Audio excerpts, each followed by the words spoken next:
ذوالحجہ کی دو فضیلتیں ہیں بڑی. ایک یہ کہ حج کا مہینہ ہے، جیسے رمضان روزے رکھنے کا مہینہ ہے تو ذوالحج کیا ہے؟ حج کا مہینہ. اور دوسرا یہ کہ حرمت والا مہینہ ہے.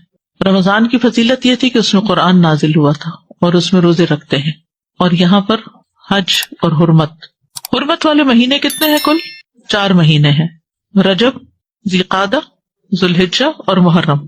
اور حج کے مہینے کون سے؟ شوال، ذوالقعدہ، ذوالحجہ کے 10 دن.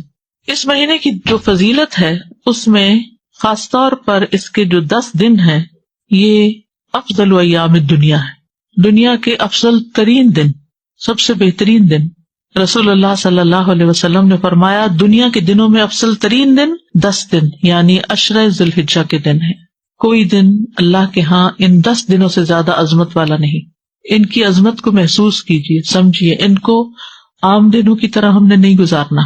حدیث میں آتا ہے کوئی دن اللہ کے ہاں ان 10 دنوں سے زیادہ عظمت والا نہیں، اور نہ ہی کسی دن کا عمل اللہ تعالیٰ کو ان 10 دنوں کے عمل سے زیادہ محبوب ہے. پس تم ان 10 دنوں میں کثرت سے لا الہ الا اللہ، اللہ اکبر اور الحمدللہ کہو. تو ان دنوں میں کرنے والا افضل ترین کام کیا ہے؟ یہ تسبیحات زیادہ سے زیادہ، تحلیل، تکبیر، تحمید. ابن عباس کہتے ہیں کہ رسول اللہ صلی اللہ علیہ وسلم نے فرمایا اللہ تعالیٰ کو کوئی نیک عمل کسی دن میں اتنا پسندیدہ نہیں جتنا ان دنوں میں پسندیدہ اور محبوب ہوتا ہے، یعنی 10 ذوالحجہ. صحابہ نے کہا اللہ کے رسول کیا جہاد فی سبیل اللہ بھی نہیں؟ آپ نے فرمایا نہیں، جہاد فی سبیل اللہ بھی نہیں، مگر جو کوئی شخص اپنی جان اور مال لے کر نکلا ہو پھر کچھ واپس نہ لایا ہو. ان دنوں میں کوئی بھی جو نیکی کی جائے گی وہ عام دنوں کے مقابلے میں افضل ہوگی. مثلاً قرآن کی تلاوت، اذکار کی کثرت، صدقہ خیرات. نبی صلی اللہ علیہ وسلم نے فرمایا اللہ تعالیٰ کے نزدیک ذوالحجہ کے 10 دنوں میں نیک اعمال بہت پاکیزگی اور بہت بڑے ثواب کا باعث ہیں. پاکیزگی کی بھی بات پڑھی نا، ازکا عند اللہ واعظم اجرا، جہاد سے بھی افضل اعمال ہیں. صحابہ ان دنوں انتھک محنت کیا کرتے تھے. پھر چونکہ حرمت والا مہینہ ہے تو ہمیں دوسروں کی جان، عزت، مال ان سب کی حرمت رکھنی ہے، یعنی ڈوز اینڈ ڈونٹس. ایک طرف کیا کرنا ہے؟ تسبیحات کی کثرت، اور دوسری طرف کیا چھوڑنا ہے؟ غیبت، چگلی، تانا، فضول میں لغو باتیں، ہنسی مذاق. اور ان دنوں کا سب سے افضل عمل قربانی ہے. اقوال میں تسبیحات ہیں، افعال میں قربانی. اپنے شر سے دوسروں کو محفوظ رکھنا، اپنی زبان سے دوسروں کو اذیت نہیں دینا، بدگمانی، تجسس، ٹوہ نہیں لگانا، آر نہیں دلانا، نفرت و بغض نہیں کرنا، ظلم نہ کرنا، نہ ہونے دینا، کسی کو بے عزت نہیں کرنا، آر دلانا اور تانا دینے والی عادتوں کو چھوڑنا ہے. ٹانٹنگ وہ جو عادتیں ہوتی ہیں نا ان کو بھی چھوڑنا ہے. غصہ نافذ کرنے کی طاقت رکھنے کے باوجود اس کو چھوڑ دینا ہے. گالی گلوچ، بد زبانی، ان چیزوں سے بھی بچنا ہے. مسلمان کو ہر طرح کی اذیت دینے سے رکنا ہے. رشتہ داروں کی قطع تعلق ہی نہیں کرنی، ان کو منانا ہے. ظالم رشتہ داروں پر بھی مہربانی کرنی ہے. اپنے شر سے پڑوسیوں کو بچانا ہے. اپنے ایمان کی تجدید کرنی ہے. صبر اور عفو درگزر کرنا ہے. اچھا اخلاق اختیار کرنا ہے. اول وقت پہ نماز پڑھنا ہے. قیام لمبا کرنا ہے. ہو سکے تو تہجد پڑھنا ہے. روزہ رکھنا ہے. حج کے لیے تو چلے گئے ہیں لوگ، ہو سکے تو حج کرنا ہے. مالی صدقات میں اپنے اہل و عیال کی ضروریات پوری کرنا. ناراض رشتہ دار کو تحفہ دینا. اپنے بہن بھائیوں کی یا اپنے دوستوں کی ضروریات پوری کرنا. پانی پلانا. ایسا صدقہ جو خود کو محتاج نہ کرے کسی کا. ناراض لوگوں کو آپس میں صلح کرانا. کسی کو خوش کرنا، کسی کو پریشانی دور کرنا. پھر اپنے نفس اور خواہش سے جہاد کرنا. لوگوں کو اپنی برائی سے محفوظ رکھنا. اور صدقے خیرات میں کھانے پینے اور دیگر چیزوں کے علاوہ اچھی کتابیں، اچھے پیمفلیٹس اور خصوصاً اس ٹاپک کی اویئرنیس لوگوں میں کریٹ کرنا ہے. قرآن کی تلاوت میں عام روٹین سے زیادہ پڑھنا ہے، اس کو انکریز کرنا ہے. اللہ سبحانہ وتعالیٰ ہمیں عمل کی توفیق عطا فرمائے. پیمفلیٹ نکال لیجیے، ہم اسی میں سے پڑھیں گے تاکہ پھر یہ باتیں ہمیں یاد بھی رہیں. 10 ذوالحجہ، عید الاضحیٰ اور قربانی. فضائل 10 ذوالحجہ. رمضان المبارک کے بعد ذوالحجہ کا مہینہ اسلامی مہینوں میں نہایت اہمیت کا حامل ہے. یہ مہینہ حرمت والے مہینوں میں سے ایک ہے. ذوالحجہ کا پہلا عشرہ نیکیوں اور اجر و ثواب کے اعتبار سے عام دنوں کے مقابلے میں بہت اہم ہے، جس کی فضیلت قرآن کریم اور احادیث سے ثابت ہے. قرآن مجید میں اللہ سبحانہ تعالیٰ نے ان دنوں کی قسم کھائی ہے. والفجر ولیال عشر، قسم ہے فجر کی اور 10 راتوں کی. اکثر مفسرین کے نزدیک لیال عشر سے مراد ذوالحجہ کی ابتدائی 10 راتیں ہیں۔ یہ ہم جانتے ہیں کہ اللہ سبحانہ وتعالیٰ نے اس کائنات کے اندر بعض چیزوں کو بعض پر فضیلت دی ہے۔ انسانوں میں سے سب سے زیادہ فضیلت کس کی ہے؟ انبیاء کی، اور پھر انبیاء میں سے محمد صلی اللہ علیہ وسلم کی۔ راتوں میں سے کس رات کی فضیلت زیادہ ہے؟ آخری 10 راتوں کی، اور اس میں سے لیلۃ القدر کی۔ مہینوں میں سے سب سے زیادہ فضیلت کس کی ہے؟ رمضان المبارک کی۔ دنوں میں سب سے زیادہ فضیلت کس کی ہے؟ ہر ہفتے میں جمعہ کی، اور سال میں ذوالحج کے ان 10 دنوں کی۔ یعنی راتوں میں رمضان کی راتیں افضل ہیں ذوالحج کی راتوں سے، لیکن ذوالحج کے دن رمضان کے دنوں سے زیادہ افضل ہیں۔ تو یہ بہت اہم عشرہ ہے، اس لیے اس کو بڑے دھیان سے گزارنا ہے، اور نیکی کے کاموں میں زیادہ سے زیادہ وقت لگا کے اس کو گزارنا ہے۔ اور اس کی فضیلت جو ہے وہ قرآن مجید سے بھی ثابت ہے۔ اللہ نے ان راتوں کی قسم کھائی ہے۔ اللہ سبحانہ و تعالیٰ جب کسی چیز کی قسم کھاتے ہیں تو اس کو ایک طرح سے گواہ بناتے ہیں، اس چیز کی ایک اہمیت ہوتی، اس کے کچھ فائدے ہوتے ہیں۔ کن کن چیزوں کی اللہ تعالیٰ نے قسم کھائی ہے قرآن مجید میں؟ والشمس وضحاها، سورج اور اس کی دھوپ کی، اور والقمر اذا تلاها، چاند کی قسم کھائی ہے، اور والتین والزیتون، اور والطور والضحا والعصر واللیل والفجر۔ تو سب سے زیادہ تو یوں لگتا ہے جیسے اوقات کی قسم کھائی، فجر، عصر، ضحا، پھر اسی طرح آسمان کی، والسماء وما بناہا، فرشتوں میں سے والنازعات غرقا، ہواؤں کی۔ تو یہ جو اللہ تعالیٰ کا قسم کھانا ہے، یہ متوجہ کرنا ہے کہ اس چیز کی طرف انسان دھیان کرے، اس میں غور کرے اور اس کے فائدوں کو تلاش کرے۔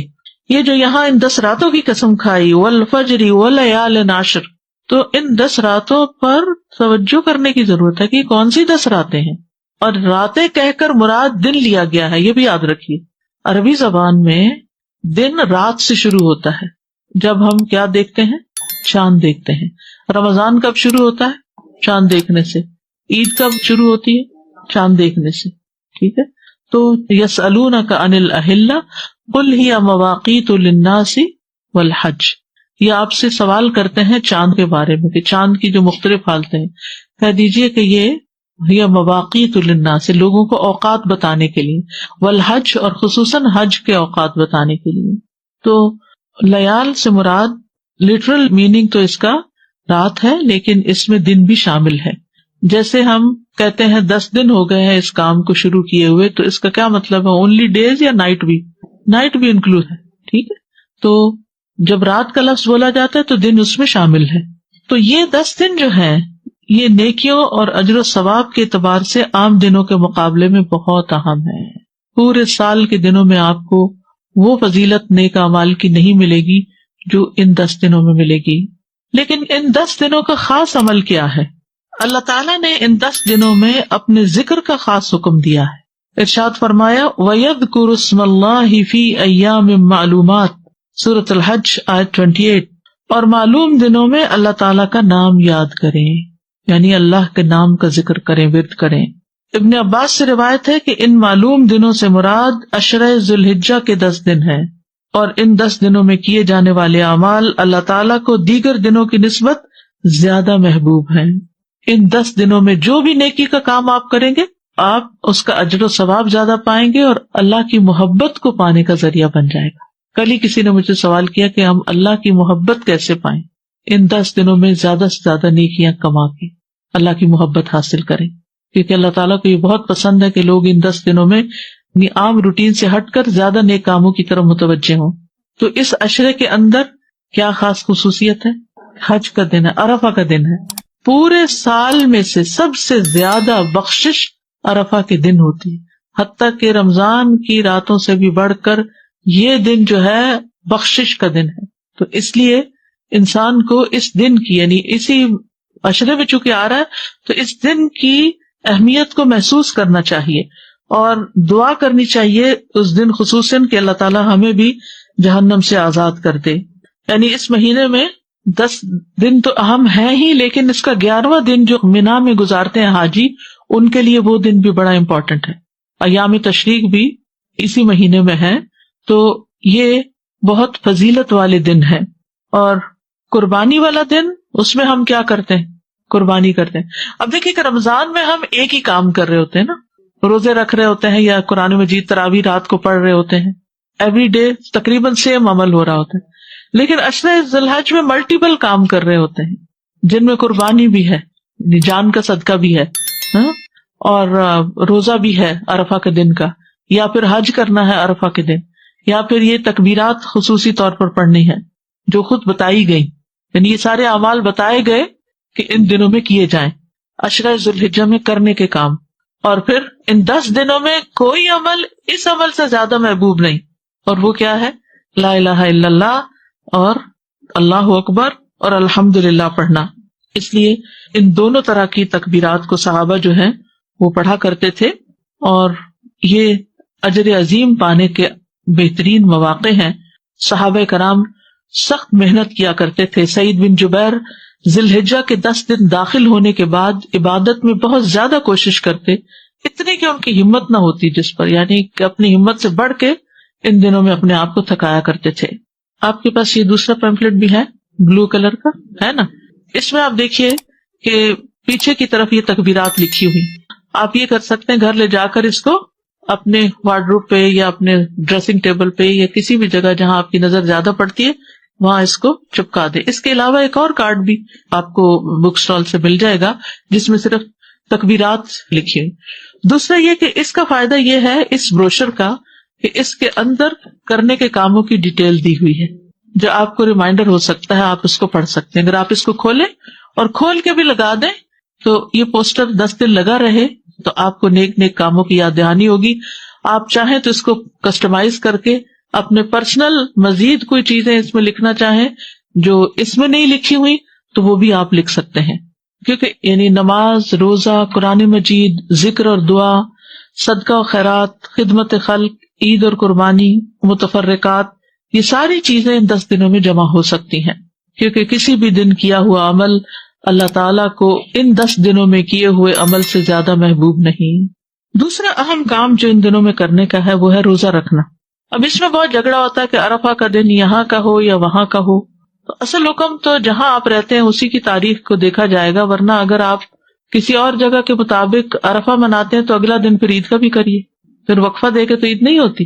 لیکن اگر آپ کے دل میں پھر بھی اطمینان نہیں تو 2 دن روزہ رکھ لیجیے، ایک عرفہ کے میدان والے دن کا عرفہ کا دن اور ایک یہاں کا عرفہ کا دن. تو انشاءاللہ تعالی اللہ سبحانہ تعالیٰ قبول فرمائے، اور بہت ہی برکت والا روزہ ہے. یعنی آپ دیکھیے کہ رمضان کے روزے سے بھی برکت والا ہو گیا کہ یہ روزہ 2 سال کے گناہوں کی معافی کا ذریعہ بنے گا. اور ویسے بھی روزے کا ثواب کیا ہے کہ انسان کے چہرے کو 70 سال دور جہنم کی آگ سے کر دیتا ہے ایک روزہ. یعنی ایک روزہ آپ رکھتے ہیں تو آپ جہنم سے 70 سال دور ہو جاتے ہیں، اور پھر اگر دوسرا رکھتے ہیں تو 70 اور جمع کر لیں اور پھر اور کر لیں اور پھر اور کر لیں. تو روزے جو ہیں، جس کسی کو ہیل فائر سے ڈر لگتا ہو اور خوف آتا ہو تو چاہیے کہ پھر روزے رکھا کرے، اور خصوصاً جن کو اللہ نے صحت دی ہے، جوانی دی ہے، وہ ضرور کوشش کریں. یعنی جب انسان کے اوپر ضعیفی آ جاتی ہے، بزرگی، تو پھر ذرا مشکل ہو جاتا ہے. اور اگر دن لمبے ہو، میری والدہ 78 ایئرس کی تھیں اور جس مہینے میں فوت ہوئی ہیں اس مہینے کے بھی 3 روزے انہوں نے، جیسے یہاں اس حدیث میں ہے کہ ایام 20 کے روزے وہ اس مہینے کی انہوں نے رکھے، بلکہ اس ڈر سے کہ کہیں شروع نہ ہو گیا، انہیں پتہ نہیں چلا کہ 1 دن پہلے بھی روزہ رکھ لیا. تو بدھ سے شروع ہونے تھے، انہوں نے منگل کا بھی رکھ لیا کہ کہیں میں بھول نہ گئی ہوں. ہوتا نا بڑے ہو کے انسان کو ڈیٹس اور دن اور وہ اوقات میں بعض اوقات خلل ہو جاتا ہے کہ کہیں مس نہ ہو جائے. تو ہمیں بہت زیادہ اپنے طور پہ کوشش کرنی چاہیے. پھر اگر بیمار ہیں آپ، کسی وجہ سے ہمت نہیں ہے، تو اللہ تعالیٰ جانتا ہے کہ آپ کی نیت کیا ہے. لیکن پہلے سے اگر نیت ہو نہیں میرے لیے تو بڑا ہی مشکل کام ہے، میں نہیں کر سکتا، تو پھر واقعی مشکل ہو جاتا ہے. ہوتا یہ ہے کہ جس طرح آپ سوچنے لگتے ہیں نا، چیزیں ویسے ہی ہونے بھی لگ جاتی ہیں. ہر چیز کی ایک فریکوینسی ہوتی ہے اور ایک آپ کے دماغ کی فریکوینسی. تو یہ ایک فریکوینسی دوسری سے جب ملتی تو پھر وہ ویسے ہی چیزیں نظر آنے لگتی ہیں اور ویسے ہی ہونے لگتی ہیں. تو اب آپ دیکھ رہے ہیں کہ یہ جو دن ہیں حرمت والے اور فضیلت والے، ان میں عید بھی آ جاتی ہے. اور اس اعتبار سے بھی اس کی اہمیت ہے. ویسے تو ذوالحج کے مہینے کی فضیلت دو اہم اعتبار سے ہے. ایک یہ کہ اس میں حج ہوتا ہے، اور دوسرا یہ کہ وہ حرمت والا مہینہ ہے جن میں جان، عزت اور مال کی حرمت کا پاس رکھنا چاہیے. اور اس عظیم مہینے میں سب سے عظیم دن ہے، اور اس عظیم دن میں، عید والے دن میں، سب سے عظیم کام قربانی کرنا ہے اور حرمتوں کو پامال نہ کرنا. حرمتوں کو پامال کرنا کیا ہے؟ کہ کسی کی جان، مال، عزت پر ہاتھ اٹھانا، زبان کھولنا. حسن رضی اللہ عنہ نبی صلی اللہ علیہ وسلم کے اس قول کہ صبح آدمی ایمان والا ہوگا اور شام کو کافر، یا شام کو ایمان والا ہوگا اور صبح کافر، کے متعلق بیان فرماتے تھے کہ صبح کو اپنے بھائی کی جان، مال اور عزت کو اپنے اوپر حرام سمجھے گا، لیکن شام کو حلال سمجھنے لگے گا. اور اسی طرح شام کو حرام سمجھتا ہوگا اور صبح اس کو حلال کر لے گا.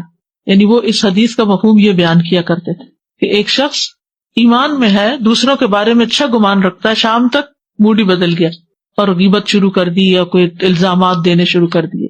تو اس لیے ان دنوں میں جہاں کچھ کرنے کے کام ہے وہاں کچھ نہ کرنے کے کام بھی ہے. جیسے کل میں نے عرض کیا تھا نا کہ دین مکمل نہیں ہوتا جب تک کہ ہمارے اعمال میں سے کچھ عمل آئے نہ اور کچھ عمل نکلے نہ. ہم بعض اوقات کرنے والے کام تو بہت سے کرتے رہتے ہیں اور نہ کرنے والے کام چھوڑتے نہیں، جن میں خصوصی طور پر حرمتوں کو پامال کرنا، کسی کی جان، مال، عزت، آبرو. رسول اللہ صلی اللہ علیہ وسلم نے فرمایا ایک مسلمان کی ہر چیز دوسرے مسلمان پہ حرام ہے، اس کا خون، اس کا مال، اس کی عزت و آبرو. اپنے ہر قسم کے شر سے دوسروں کو محفوظ رکھنا چاہیے. نبی صلی اللہ علیہ وسلم نے فرمایا تم میں سب سے بہتر وہ ہے جس سے خیر کی امید ہو. یعنی جب وہ سامنے سے آ رہا ہو تو آپ کہیں کوئی اچھی بات ہی کرے گا، اس کے منہ سے اچھی بات نکلے گی، یہ مجھے ذلیل نہیں کرے گا، یہ میرے ساتھ بدتمیزی نہیں کرے گا، یہ مجھے کوئی ٹانٹ نہیں کرے گا، یہ میرے پہ کوئی چڑھائی نہیں کرے گا، خیر ہی ہوگی اس سے. تو آپ سوچئے کہ ہماری پرسپشن کیا ہے جب ہم کسی سے ملتے ہیں یا دور سے آ رہے ہوتے ہیں تو لوگ ہمیں دیکھ کے کیا فیل کرتے ہیں؟ اچھا فیل کرتے ہیں یا دے گیٹ اسکیئرڈ کہ پتہ نہیں ابھی کیا ہونے والا ہے، کیا کرے گا، کون سی بات مجھے پرانی یاد کرا دے گا اور کہاں سے تانا دے دے گا. یعنی کچھ لوگوں سے اپنی عزت بچانی پڑتی ہے اور ایسے لوگ کترا کے نکل جاتے ہیں. اور کچھ لوگ ہوتے ہیں کہ جن کے ملنے کا انتظار رہتا ہے کہ وہ آئیں اور ان سے کوئی خیر کی بات سنیں. اور فرمایا سب سے بدتر وہ ہے جس سے کسی خیر کی توقع نہ ہو، کوئی تمہارا بھلا نہ کرو اور اس کے شر سے امن نہ ہو. اس لیے بہت ضروری ہے کہ ان دنوں میں غیبت، چغلی وغیرہ سے بچنا چاہیے، اپنی زبان سے دوسروں کو اذیت نہیں دینی چاہیے، آپس میں نفرت اور بغض کو چھوڑ دینا چاہیے، نہ ظلم کرنا چاہیے نہ ہونے دینا چاہیے، کسی کو بے عزت نہیں کرنا چاہیے، آر دلانے اور تانا دینے والی عادتوں کو چھوڑ دینا چاہیے. کیونکہ جو شخص کسی کو آر دلائے گا اس پر اس چیز کا وبال آئے گا. ٹھیک ہے، رسول اللہ صلی اللہ علیہ وسلم نے فرمایا اگر کوئی آدمی تمہارے کسی برے فعل پر جسے وہ جانتا ہے تمہیں آر دلائے تو تم اس عیب کو جسے تم جانتے ہو اسے تانا مت دینا. یعنی کسی نے تمہیں تانا دے دیا ہے تو بدلہ لینے کے لیے تانا نہ دینا، کیونکہ اس چیز کا وبال اس پر ہوگا جو اس نے کی ہے. تو یہ بہت اہم چیز ہے. بالکل جیسے حج کے دنوں میں کیا حکم ہے کہ فلا رفث ولا فسوق ولا جدال فی الحج، کہ گناہ کے کام نہیں، جھگڑا نہیں، بے حیائی کے کام نہیں. پھر گالی گلوچ اور بد زبانی سے انسان کو بچنا چاہیے، ہر قسم کی اذیت سے دور رہنا چاہیے. نہیں جیسے سب کے سامنے تھوک دینا، گلی بازار پہ کوڑا پھینکنا، پیشاب کر دینا کسی کے سامنے، اس طرح کی جو بھی چیزیں دوسروں کو اذیت دینے والی ہیں. پھر اسی طرح قطع رحمی کے وبال سے بچنا چاہیے، کیونکہ قطع رحمی کرنے والے کے اعمال قبول نہیں ہوتے، اور جو رشتوں کو کاٹ کے رکھتا ہے یا جھوٹی قسم اٹھاتا ہے وہ مرنے سے پہلے اس کا وبال دیکھ کر رہے گا. ظالم رشتہ داروں پر بھی مہربانی کرنی چاہیے، خادموں پر زیادتی سے بچنا چاہیے، پڑوسیوں کو شر سے بچانا چاہیے. عید کے دن 2 رکعتیں بس جلدی سے پڑھ کے فوراً لوگ کھڑے ہونے لگتے ہیں، یا تو واپس جانے لگتے ہیں یا پھر ایک دوسرے سے گلے ملنے لگتے ہیں. امام صاحب بول رہے ہیں، پرواہ نہیں ہے. تو جتنی نماز امپورٹنٹ ہے ایسے ہی یہ نماز کا حصہ ہے، یہ خطبہ بھی سننا لازم ہے. تو اس وقت خاموشی ہونی چاہیے جیسے جمعے کے خطبے میں خاموشی ہوتی ہے، پورے ادب، احترام اور وقار کے ساتھ. ہوتا یہ ہے کہ بعض اوقات ہم لیٹ پہنچتے ہیں، اسی لیے یہاں یہ بھی لکھا گیا جلدی پہنچو. لیٹ پہنچتے ہیں، راستے میں بیٹھ جاتے ہیں یا گاڑی ڈبل پارکنگ کر کے آ جاتے ہیں تو پھر جلد بازی ہوتی ہے کہ بس سلام پھیریں اور فوراً نکلیں، یا پھر کام پہ جانے کی جلدی ہوتی ہے. تو یہ ان آداب کے خلاف ہے بات، تو اس پر توجہ کرنی چاہیے. عید کی خوشی میں سرشار ہوتے ہیں اور سرشاری میں سب کچھ بھول جاتے ہیں، آداب ہی بھول جاتے ہیں کہ کیا کرنا چاہیے کیا نہیں، کیونکہ جس سے مل رہے ہیں اس قدر ایکسائٹیڈ ہیں، گلے مل کر جھولتے رہتے ہیں اور یہ بھول جاتے ہیں کہ پیچھے کوئی لوگ بھی کھڑے، اور بعض اوقات لمبی لائنیں کھڑی ہو جاتی ہیں ہمارے پیچھے، اور ہم عین دروازے کے بیچ میں کھڑے ہو کر اپنی لمبی چوڑی باتیں اور دن بھر کا پروگرام شیئر کرنے لگتے ہیں کہ آج کہاں جانا ہے. تقبل اللہ منا و منکم، اللہ تعالی ہم سے اور آپ سے عبادت قبول فرمائے. نماز عید کے لیے ایک راستے سے جانا اور دوسرے سے واپس آنا، ہلکے پھلکے کھیلوں اور اشعار کے ذریعے خوشی منانا. جی، بچوں کے ساتھ یعنی خاص طور پر کچھ نہ کچھ ایسا پروگرام رکھا جائے کہ جس سے انہیں محسوس ہو کہ آج خوشی کا دن ہے. قربانی جو ہے نا، یہ اللہ کا قرب حاصل کرنے کے لیے کی جاتی. لوگ اس میں بڑی لمبی چوڑی بحثیں کرتے ہیں، جس کے پاس 7.5 تولے سونا ہو اس پر قربانی واجب ہے، اور جس کی جاب اتنے پیسوں کی ہو وہ قربانی کرے گا. تو اصل بات یہ ہے کہ قربانی اللہ کے قرب کے لیے ہوتی ہے کہ ہم اللہ کے قریب ہوں، اور اللہ کی محبت میں کی جاتی ہے، شکرانے کے طور پر ادا کی جاتی ہے کہ اللہ نے ہمیں نعمتیں دی ہیں، ہم دوسروں کو بھی نعمتوں میں شریک کریں. تو اس میں لمبی چوڑی مین میخ نہیں نکالنی چاہیے، اور اگر آپ کے اندر وسعت ہے تو قربانی کر لیں، کیونکہ اصل چیز ہے وسعت، کہ آپ اپنے اخراجات پورے کرنے کے قابل ہیں. اور اگر ایک قربانی بھی سب گھر والوں کی طرف سے ہو جائے تو کافی ہوتی ہے. قربانی کے بعض اوقات لوگ عجیب و غریب مقاصد بنا لیتے ہیں، دوسروں کو شو آف کرنا، دکھاوا کرنا، اور تفاخر اور مہنگے مہنگے جانور خریدنا. تو یہ کوئی دکھاوے کا موقع نہیں ہے، بلکہ خالصتاً اللہ کو راضی کرنے کے لیے قربانی کرنی چاہیے. فصلی لربک وانحر، یعنی اللہ کو نہ خون پہنچے گا نہ گوشت پہنچے گا. خون زمین میں گر جائے گا اور گوشت ہم کھا لیں گے. وہاں کیا جائے گا؟ دلوں کا تقویٰ. تقویٰ میں کیا ہے؟ اللہ سے محبت کتنی، اللہ کا خوف کتنا ہے. یعنی اس قربانی کی عید کے بعد ہمارے تقویٰ میں کیا اضافہ ہوا، یہ ہے سوال. قرب میں کتنا اضافہ ہوا اور تقویٰ میں کتنا اضافہ ہوا، ہم سب کو اپنے آپ سے پوچھنا ہے کہ عشر ذی الحج کے بعد ہماری کیفیات کیا ہیں. اور اگر پہلے حال سے بھی گئے ہیں صرف پکنک منا کے اور باربیکیو کر کے ادم شور ہنگامہ، تو پھر ہم نے اصل مقصد تو کھو دیا. تو اس لیے آپ کو یہ جو گفٹ دیا گیا ہے، تو جب کسی کو گفٹ دیا جائے تو اس کو کیا کرنا چاہیے؟ اس کو استعمال بھی کرنا چاہیے اور واپس بھی کرنا چاہیے. جی، اذا حییتم بتحیۃ فحیوا باحسن منھا وردوھا. تو جنہوں نے آپ کو گفٹ دیا ہے، جنہوں نے بھی دیا ہے، وہ چاہتے ہیں کہ آپ ان کے ثواب میں اضافہ کرتے ہوئے اس کو کسی کے ساتھ شیئر کریں، گھر والوں کے ساتھ اس کو شیئر کریں. آپ یہ بھی کر سکتے ہیں کہ گھر والوں کو اکٹھے بٹھا کے تھوڑا تھوڑا انہیں سے ریڈ کروا لیں. اگر اردو آتی نہیں آتی تو خود ان کو پڑھ کے سنا دیں، یا اس کا انگلش بھی ہے وہ ان کو سنا دیں. اس کا فائدہ کیا ہوگا کہ سب کو ریمائنڈر ہو جائے. یہ میں نے خود تیار کروایا تھا، اس پہ ریسرچ کی تھی، سب کچھ کیا تھا، لیکن خود مجھے ذاتی طور پر ہر سال اس کو پڑھنے کی ضرورت محسوس ہوتی ہے، کیونکہ علم پرانا ہو جاتا ہے، بھول جاتی ہیں باتیں، روح نہیں زندہ رہتی، وہ چیزیں نیچے ہی دب جاتی ہیں، پھر ان کو نکال کے فریش کرنا پڑتا ہے. تو اس علم کو زندہ کرنے کی ضرورت ہے. کسی نہ کسی کے ساتھ ضرور شیئر کریں، چاہے لکھ کے کریں، بول کے کریں، پوسٹ کر کے کریں، دے کے اور مزید لے کے بانٹ کے، یعنی کچھ نہ کچھ اس میں حصہ ڈالیں. ٹھیک ہے. اور اگر آپ ساری کائنات پر غور کریں تو ہر چیز کچھ نہ کچھ قربانی کرتی ہے. اب جیسے ایک درخت ہے، کتنی تکلیفیں اٹھا کے وہ سردی گرمی میں کھڑا رہتا ہے، پھلوں کا بوجھ اٹھاتا ہے، لیکن وہ پھل سارے خود کھا جاتا ہے. کون کھاتا ہے وہ پھل؟ ہم کھاتے.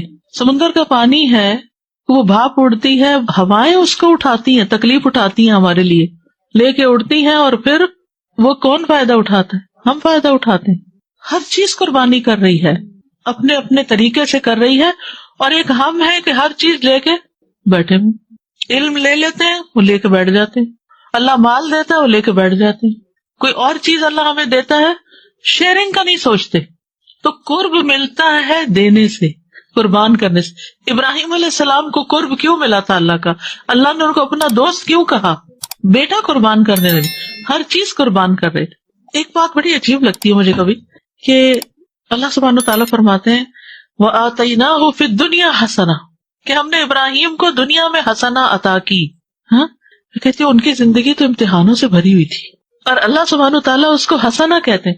تو جب ہم مانگتے ہیں ربنا آتنا فی الدنیا حسنہ، تو اس کا صرف یہ مطلب نہیں ہوتا کہ اور مال مل جائے اور زندگی عیش و عشرت کا نمونہ بن جائے. اس کا مطلب ہے کہ ہمیں زیادہ سے زیادہ نیکیوں کی توفیق ہو, اور اگر ہماری زندگی میں کوئی امتحان آئے تو وہ بھی ہمارے درجات کی بلندی کا ذریعہ بن جائے. یہ ہے حسنہ, اور نیکی کی توفیق, اور نیکی کی توفیق, اور وہ اپنی نیند, آرام, سکون قربان کر کے ہی ملے گا. جب تک آپ اپنی کوئی چیز قربان نہیں کرتے نا تو کسی اور کو کچھ دے نہیں سکتے.